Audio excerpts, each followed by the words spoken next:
Wamos Cross, Awit Gamer, Rosmar Tan.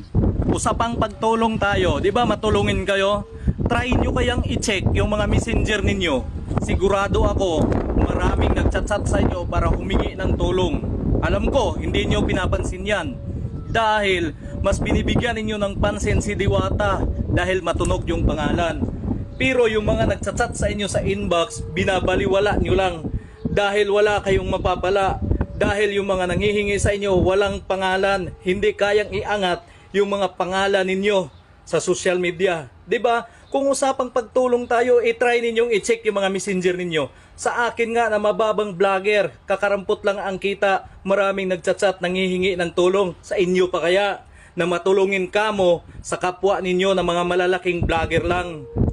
Mas nakakabilib Wamos, Awit, Rosmar at iba pang mga malalaking vlogger dyan na nagbibigay